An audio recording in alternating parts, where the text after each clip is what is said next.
You're listening to the B4evaKool podcast. My name is Rex45.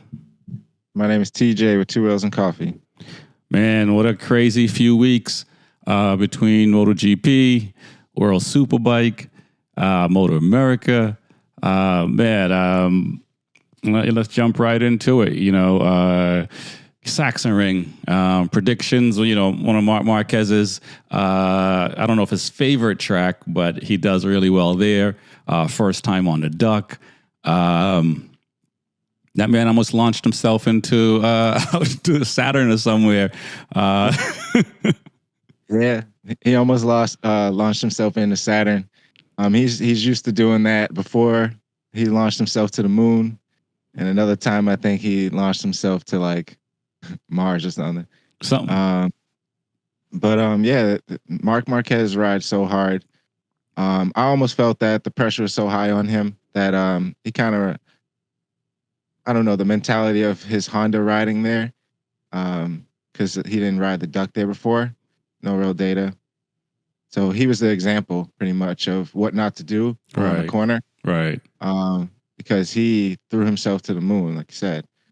And funny thing is, of course, he was a little banged up, but somehow he got on the bike again and did, I don't remember the times, but he put himself in first, and then he went and got checked up at the doctor. But that put him in a good position, but he just slipped out at the end to put him into Q1. But, I mean, that man can ride. Yeah, man. He definitely can ride. I think he needs to, be a little bit more patient because, he wants to get, obviously I haven't had a conversation with him, but it seems like he wants to get used to that bike ASAP. And I don't think he's given himself enough time to do that. And you can see the mistakes he's making in that process because he wants to be up front right away instead of, I'm not saying he should take the Morbidelli route, but you know what I mean? I don't think he needs to go as hard as he's going. He got a 2-year deal. Of course, he wants to win, everybody wants to win a title, so I get it. But, at the detriment of jacking yourself up, taking yourself out for the season or a few more races, I think, I think that, he doesn't necessarily need to push as hard as he's pushing because, he's crashing. Yeah, and from where he started from, I think 10th on the grade. I mean, he pulled up he got into 6th spot. But yeah, this needs to take it a little easier.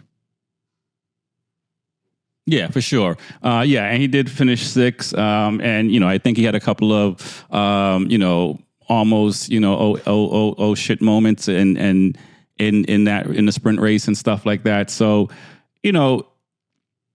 he's not always going to start from 10th and finish on the podium. It's nice when that happens, but that's not always the case. It was interesting because a lot of riders actually rode well that weekend at Saxon Ring. But even his brother rode fairly well as well. So, the Marquez brother was a good look. In the sprint, though, it was nice to see Bastianini ride well because, these guys are fighting for it. It's nice to see Morbidelli. He's finishing, he finished 5th in the sprint.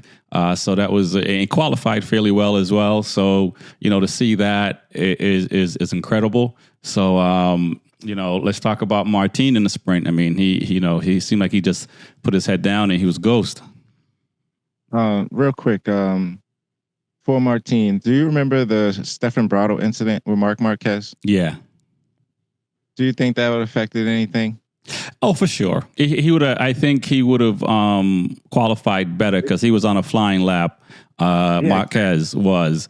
It's unfortunate. Obviously, I don't think Bradl. They gave him a 4 grid position or penalty or something like that when he was like already in the back. Yeah, I wasn't deliberate. You know what I mean? And that's the unfortunate side. I think that, and maybe because he's not racing as much as he is the test rider, but I think a lot of those guys in the last few rounds have been, riding slow like Moto3 in sessions where people are on flying laps. They're on flying laps, and they're trying to come up. So he should have been more mindful. He didn't do it deliberately, but I think a lot of riders, maybe they lost in their own sauce or whatever the case may be, and obviously they're not really here to think about other riders. They're there for themselves to do the best that they can do. But we've seen it in other situations where, people are cruising in certain section and, on straightaways, it's not a big deal, obviously, in corners and chicanes and stuff like that. When you got to cross over the racing line, those are those things where it's kind of like, okay, you got to be mindful of what's happening. And I don't know if there's a good way for that because, you're using all of the track on your line. So at some point you are going to, even if he's all the way on the left, at some point you're going to be coming out on him on the left. So it's really hard to say what's right. But I think you have to maybe before you get to a corner, look over your shoulder and see what's happening before you move, because it could have been bad. Yeah, it could have been bad. Or you can just keep pushing, man. You ain't got to slow down like that. I mean, it could have been anyone else, could have been another rider, not Mark, but it's just an unfortunate situation, which was costly, I say, for Mark for getting into P2. Correct. But we've seen it happen to Bagnaia. I mean, we've seen it to happen to other riders as well. So Jack Miller, so it's something that is happening, and obviously these guys, the officials are handing out grid penalties and stuff like that. So hopefully that will change. I mean, it wasn't always the case. So I'm not quite sure how it's finding its way into MotoGP. Even when, they're looking for a tow and stuff like that, even that, it's kind of like, it's a bit, I mean, obviously we used to see Marquez do it only, but now it's like 5-6 riders, waiting for a tow for a few riders. And, it's not good for the riders that are quick, right? Because now this is something that you have to think about. And not only that, we've seen it happen with Vinales when somebody got a tow. It might have been last season, and Vinales either crashed or he missed out. But the person behind him, I think it was Mark Marquez, got a higher grid position. So, hopefully, the officials will continue to just hand out penalties and stuff like that until these guys get it right. I know it's difficult when you're on a Honda. I think when you're on a Ducati, I think if you're on a KTM, I think if you're on a Aprilia, you shouldn't be looking for a tow. For sure, I agree with that. You definitely need a tow. Well, you don't, but it's a strategy. But you got to do it at the right moment. Like you say, some riders don't like it. Pecco hates it. Right. Yeah. It's over. No, it is because he usually doesn't. He's not looking for a tow. You know what I'm saying? Jack Miller's not looking for a tow. These guys, regardless if they're struggling, they're not looking for a tow. You know what I'm saying? So obviously, I don't want to sit here and say these other riders are not stand up or anything like that. But from a viewer perspective, it doesn't look good. Thing is, just you should use it just to get yourself going. I don't. I mean, once you get good at it, I guess you can use it to take advantage of someone's time. But I think it's just to get yourself going, get the flow. It's a different track. They was at a different one the week before. So, but if someone doesn't want it, you keep going. You don't have to wait for the next person and cause traffic delays and all that stuff. For real. So Martin, I mean, he won the sprint. He kind of was in his own zone. Sprint king, baby. Lap records were being broken. Yep. I mean, points, went up just a little bit. Say again? I said his points went up just a little bit in the sprint. Just a little bit. It was, it was interesting to see where the Aprilia Trackhouse guys, qualified, and which is very impressive. And a long time probably coming, more for Oliveira than Raul, but nonetheless a long time coming. And even to get on for Oliveira to get on the podium. in the sprint. Hopefully, these guys and the team has it sorted out. So hopefully, the second half of the season will be a lot better for them. Sounds like Oliveira may jump ship. To maybe Pramac, or I think probably Pramac is the only option other than staying with Aprilia. I can't imagine he'll go to Honda. What are your thoughts about the Trackhouse guys? I mean, I actually like it. I was pretty excited to see them 2 and 3, to start the sprint and the race. So it's good to see him on the front row. It's also good to see where the attention's on Martin, Marquez, and Pecco, where, this race they were kind of fighting with them in the mix, just kind of getting in the way just a little bit. Right.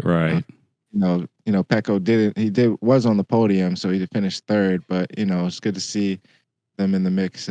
So it's right at the halfway point of the season. I mean, they've been doing okay, but hopefully this is a good stepping stone at the right mark of the year. So in 2 weeks in time, hopefully they're top 10 and not like 15 to 20, right. 10 to 20. Right. Hopefully.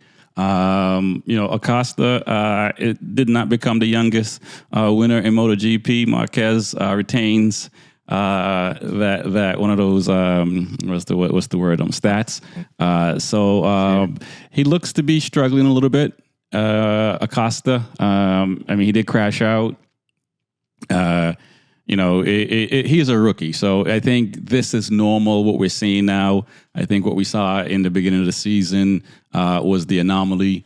Usually, rookies do struggle when they come into when they move up a class and stuff like that. So, I'm not. I think he's gonna be fine. I think he's gonna be fine. I think the crashing is kind of catching up to him.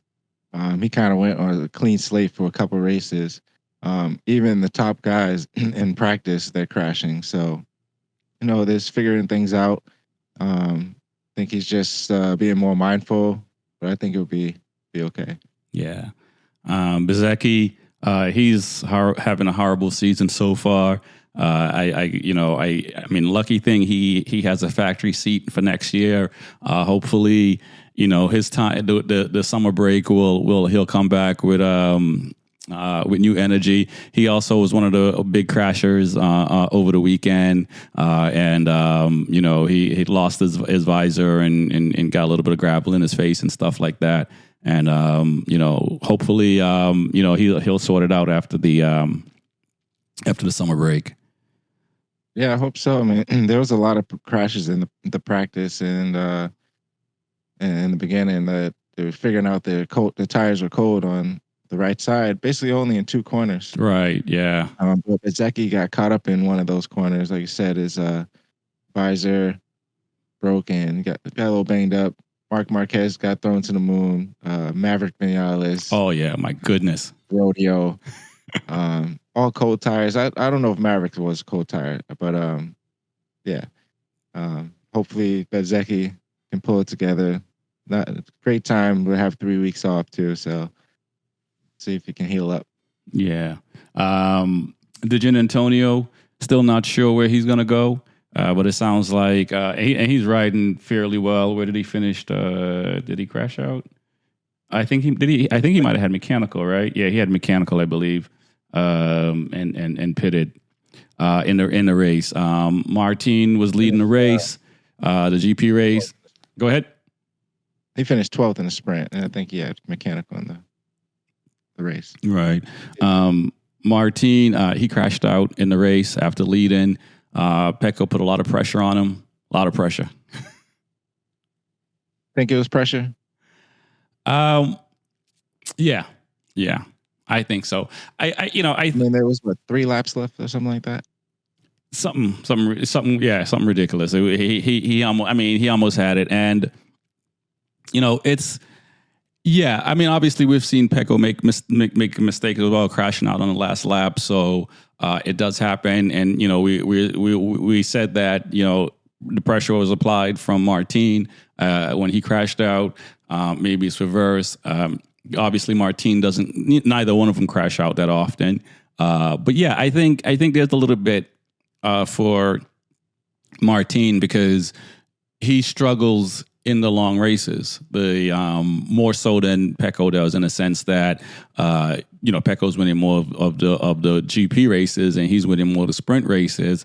I don't know if it's nerves. I don't. He seems to manage the tire well, so I'm not quite sure what it is. But in the sprint races, he has no problem for half the distance of the full race. He generally can hold it together. And so, in this instant, before he'd gotten passed or whatever the case may be, and this time, he crashed out. And did he also give up the championship lead?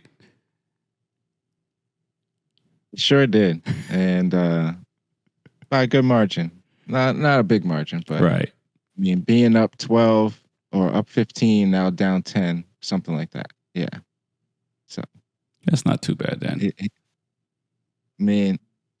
Even if he wins a sprint and Pecco don't, he's still down. He's a sprint king, like you said. He needs to get that. He needs to get those full race wins. Yeah, but I thought it was there was some pressure involved, but he had a good half a second or more over Pecco. Right. I mean, Pecco kind of already was like, all right, I'll take second. Well, in the press conference, he said, if Martin didn't crash out, it might have been one of the best battles in history. So in Pecco's mind, he felt like he had more tire underneath him. And he also felt that, said that it looked like Martin was pushing more than he needed to. And that's why he was just kind of like, okay. And so, it would have been interesting to see, but I think he felt like he had what it takes to battle with him. So unfortunately, we won't know.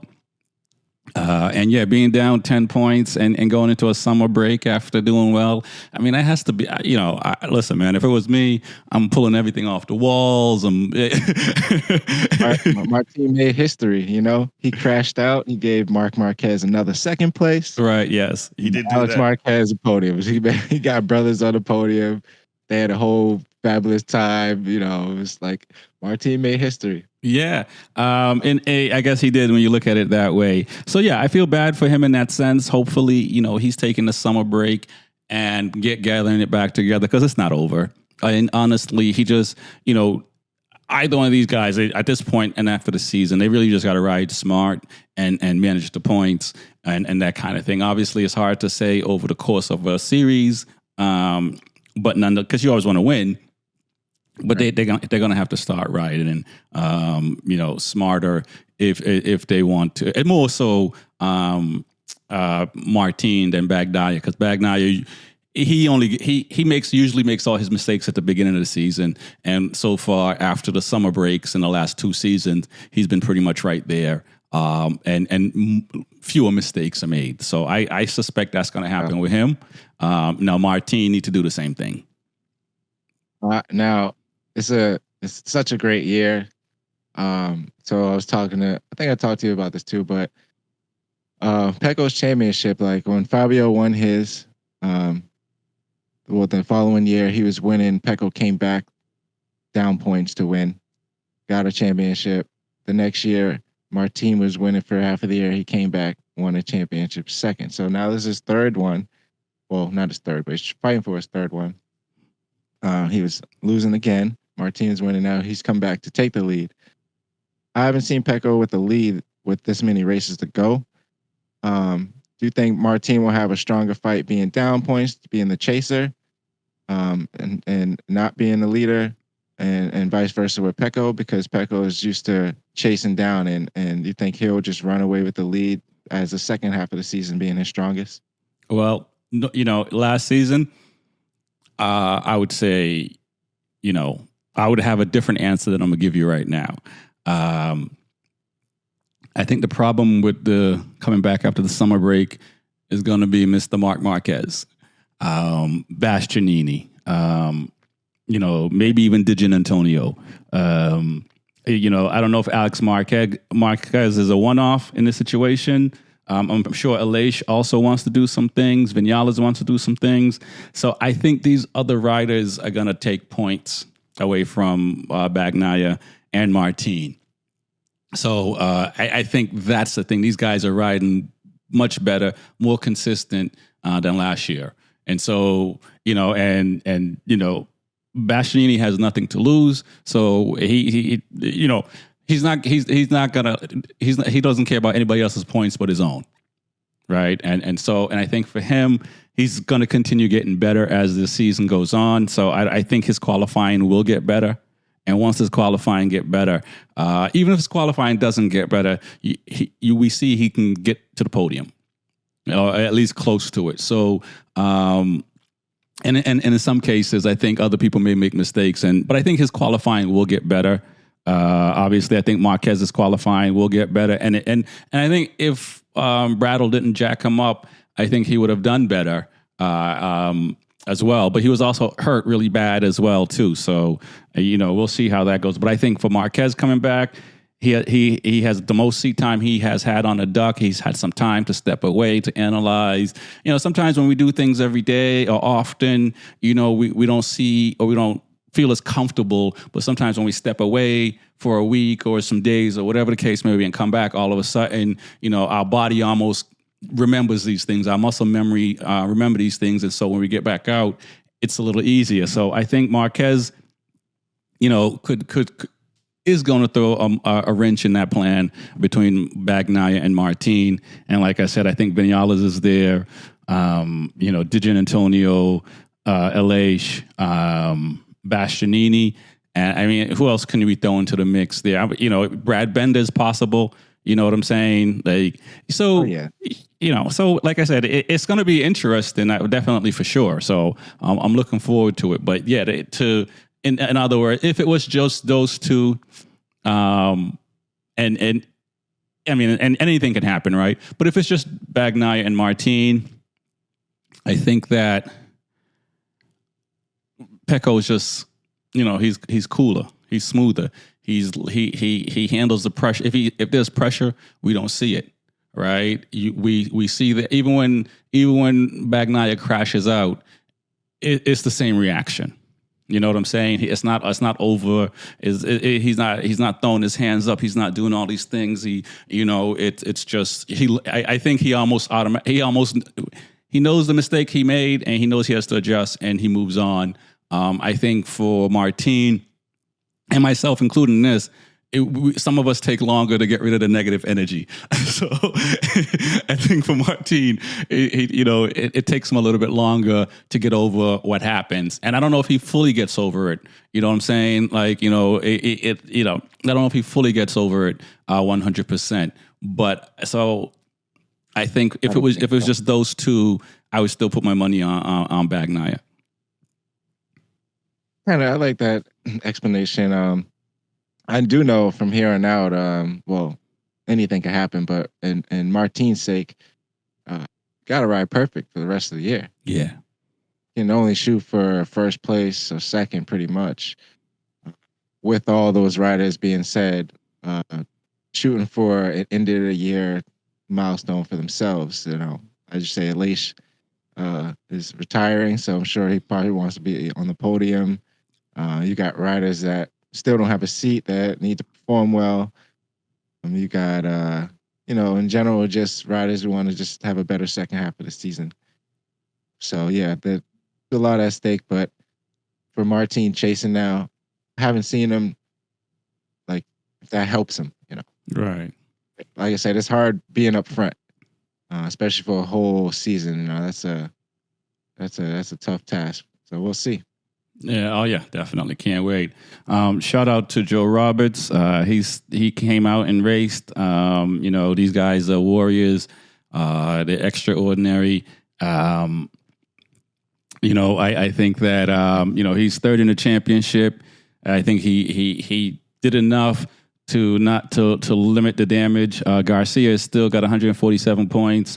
Ayaguru got 140. He got 123. Ferme's down in the 108. I mean, if he wants a chance for this title, Ferme Aldeguer, he definitely needs a better second season for sure. Fewer mistakes, almost no mistakes, because Garcia, Ayaguru, and Joe Roberts, they're not playing. You can tell that these guys, they're all business. They're making few mistakes, and when they don't finish on the podium, they're still doing well enough. And so it looks like it was nice to see Jake Dixon up there, for sure, because he's had it tough for a long time. But at the moment, the championship is really between the top three guys. I'll throw Aldeguer in there because he can ride. You know what I'm saying? So he does have to. I wouldn't be surprised if he won every race going forward till the end of the season. He's one of the few riders that can probably do that in Moto 2.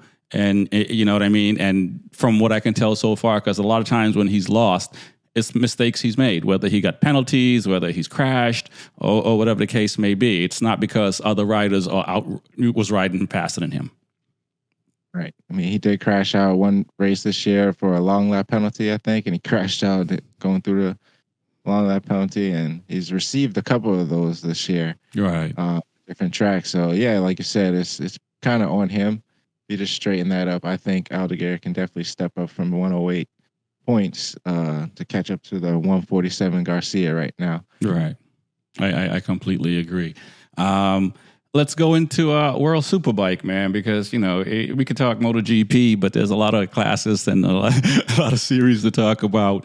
World Superbike in Dunnington Park, I do like that track. I've seen it more with BSB riders and stuff like that. Hopefully one day I'll get to go and get on that track as well. I'm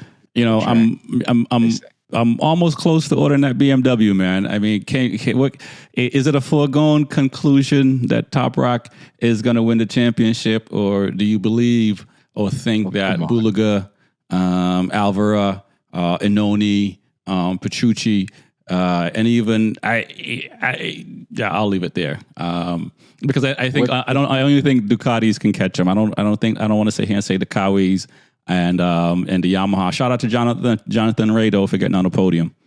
Right.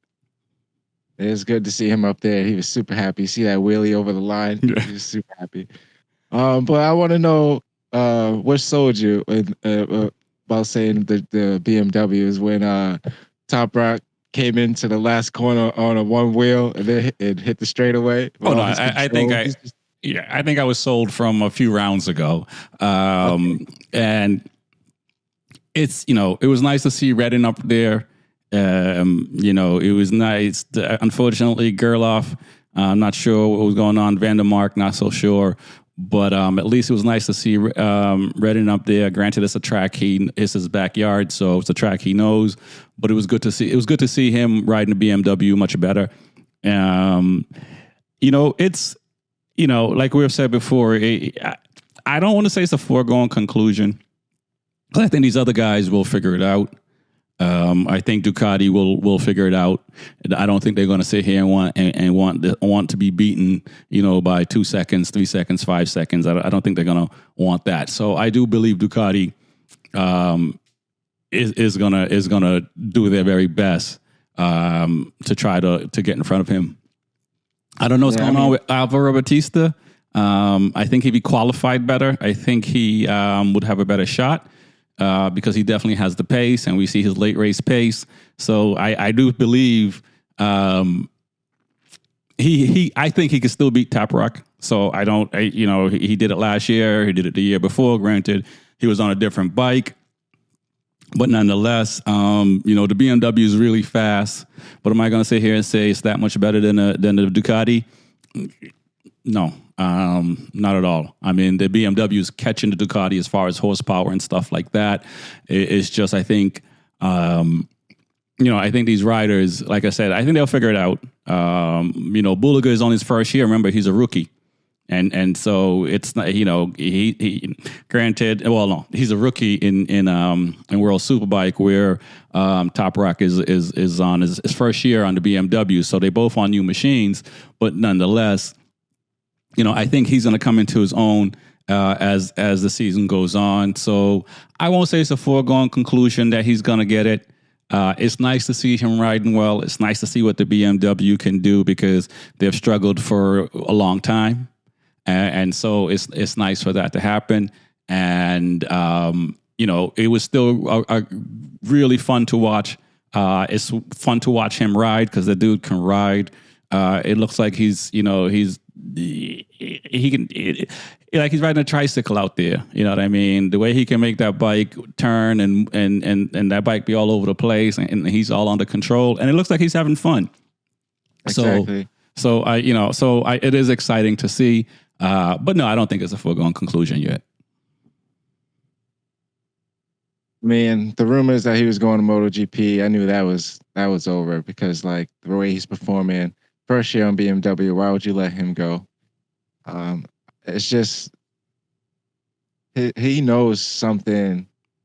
Well, his feel with the bike, like it's just a higher level than the riders as we see. His control, his it just have no fear, and then he's just to come on a new manufacturer and have 3 other teammates and just pretty much outdo all 3 of those guys, right. And they can't even understand why when they run the same setup. And for Donington Park being a physical track and that type of bike is just impressive for him to start out on the Super Pole. I think he didn't get a great start, so he was just setting back.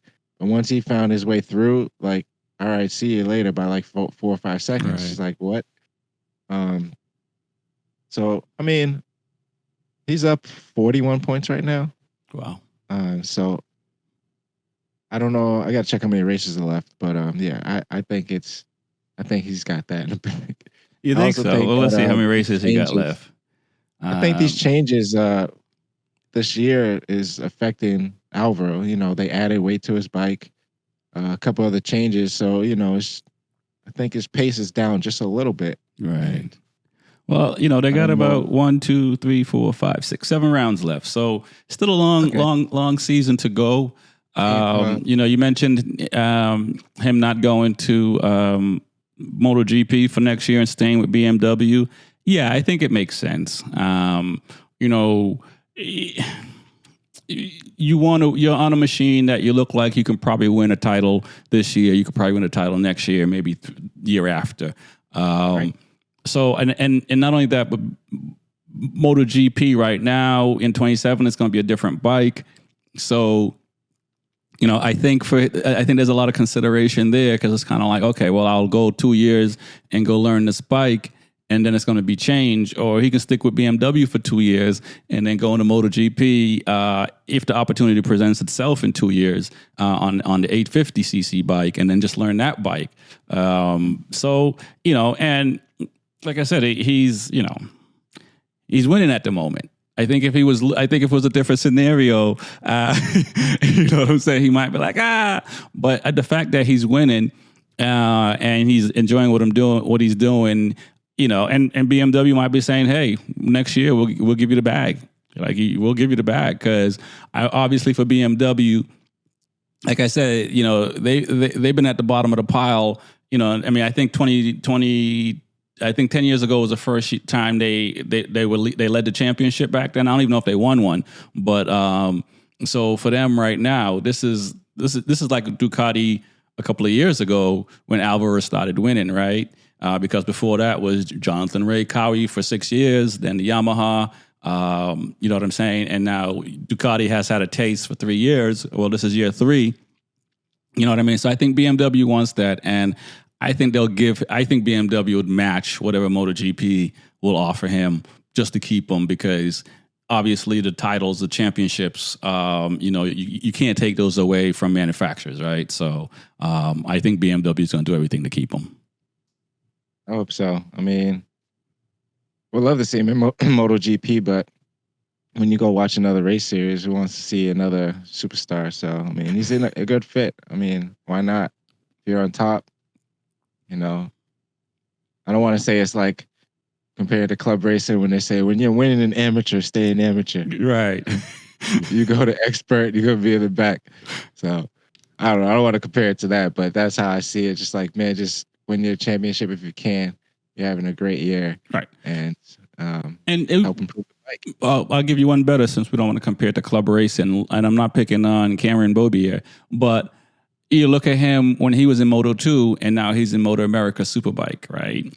So yeah, it feels good to win. You know what I'm saying? And so, there's and he was only maybe a second off the top guys in Moto 2, but that class is so competitive.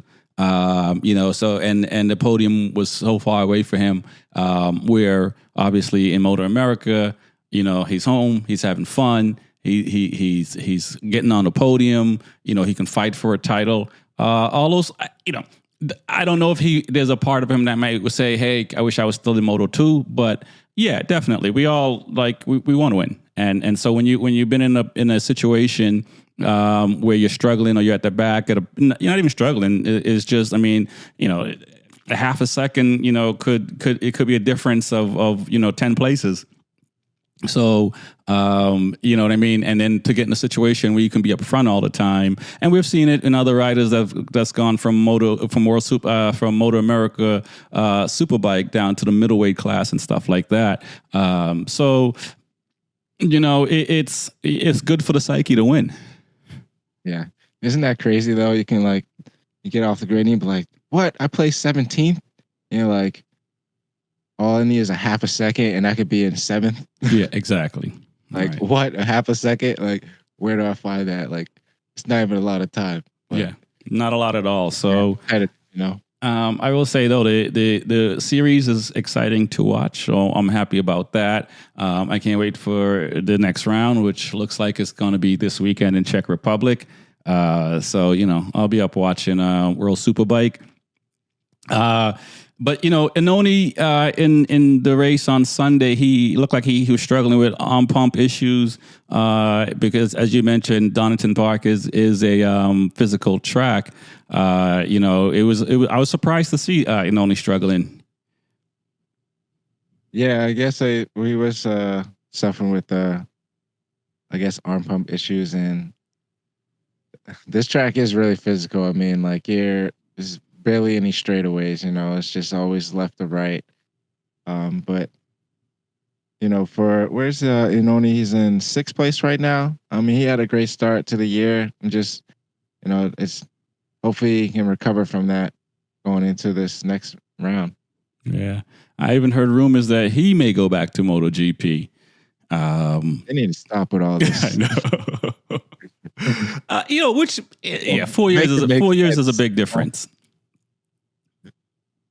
What's that? I said 4 years of being out of MotoGP is huge. And I do believe that, well, I don't know. I think there are other riders in MotoGP. I think should have a seat in MotoGP before Inoni. He can get up to speed right away, but I don't think he was using all the electronics that's in MotoGP right now.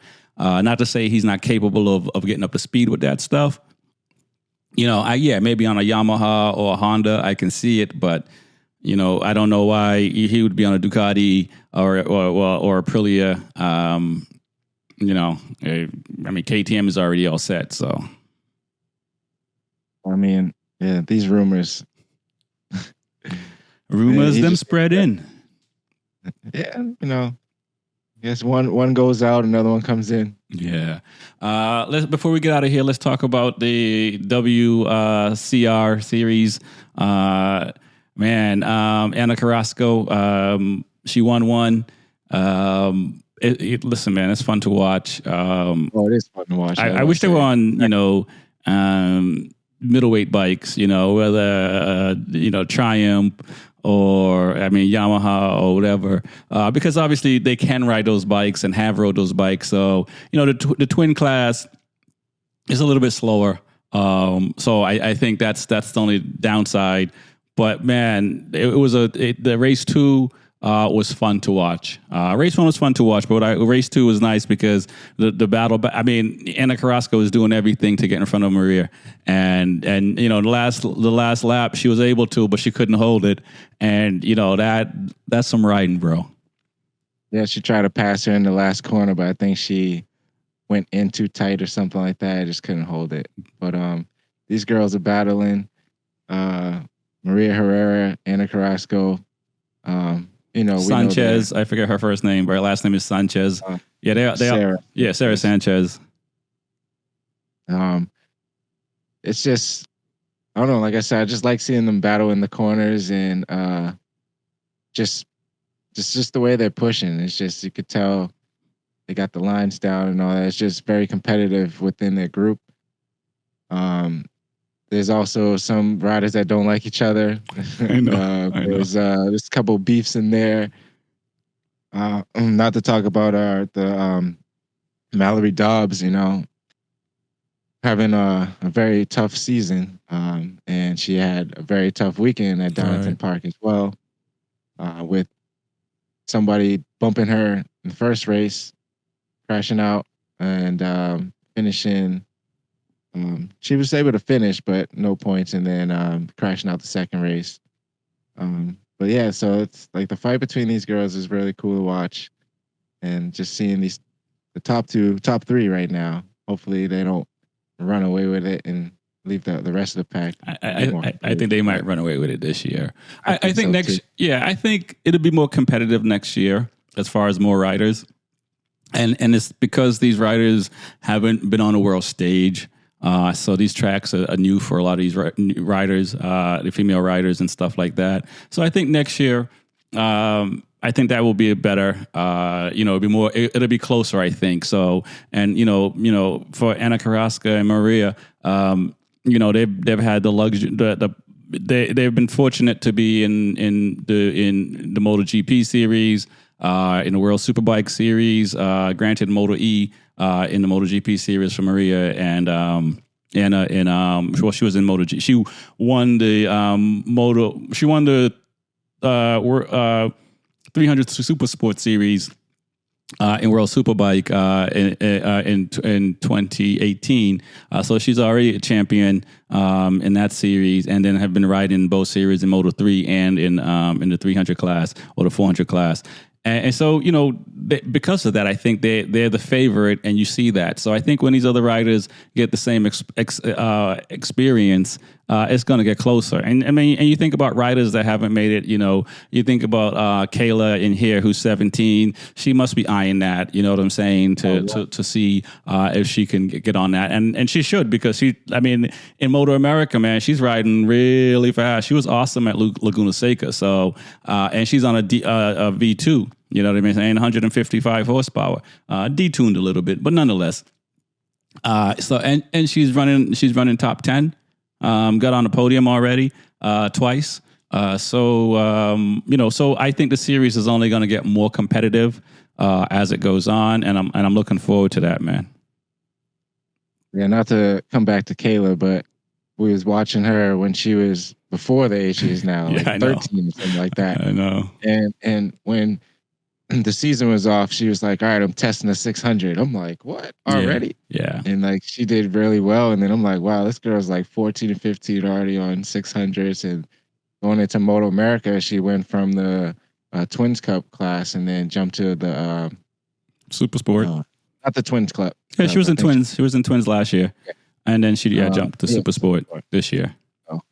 And she's doing really well, like you said. And I mean, and that for sure would be a good fit for her, I would say, be in the WCR. Yeah, I think so as well. Let's wrap it up there, man. I do want to say this before we go. We have a poll question on our YouTube page, and there was talking about rumors. Do you think that Lewis Hamilton should buy Gresini? So far, the majority of people have said no, which I'm surprised at. Because why not? I think it'll be good for MotoGP, and Lewis Hamilton. He has a lot of money, so and he knows how to race. So we probably should have said, comment below the reason why you say no, because I'm curious why they wouldn't want Lewis Hamilton own unless they just want Gresini to stay in MotoGP. I can see that, but I don't know if it's like a stay in your lane type of thing. Like, all right, you're in four wheels, man. Like, stay over there. I don't know. And also, maybe it's because the name. If it could have been a name that has never raced, is just a known person or someone has money, they might say, sure, let's test it out. But for someone who has money and into racing and is a known figure, they're probably just like, man, hey, But I have no idea. But that's why not? Yeah, no doubt. I Why mean, not? I'm Indeed. sure somebody else would try to contribute to like, hey, let me help improve this, and he's just getting something started. I say. No. Even Mark Marquez said he threw out the rumor too that he was gonna buy some another team out for F1. I think. Yeah, exactly. It's like, why not? No doubt. I want to thank everyone for liking and subscribing, and continue to do that. We appreciate it. Thanks for all the support. Definitely check out B4evaKool.com. We got a lot of information out there. We got gear out there that you can get. So definitely go to B4evaKool.com. I want to shout out Full Gas Products. Go to fullgasproducts.com. Use the B4evaKool 10 discount code, so you can get a nice little discount on products you might want, a need for your bike, track bike, street bike, whatever. Shout out to Workbench Technology. Go to Workbench Tech, connect with them, and any IT issues you have, Workbench Tech got you. And last but not least, go to HamdenYard.com and get your latest gear from HamdenYard.com. What's going on there, man? Hey, man, we're going to be watching some World Superbike this weekend. Round 4, Neymar Club Racing is this weekend. So a couple days I'll be heading up to get some time on the track. So nice. I'm excited. But yeah, I want to shout out Woodcraft Tech, for helping me out, and J&G Performance, Official Vortex, and Hideaway RV Rentals. No doubt. My name is Rex45. My name is TJ, 2 Wheels and Coffee. Peace. Peace.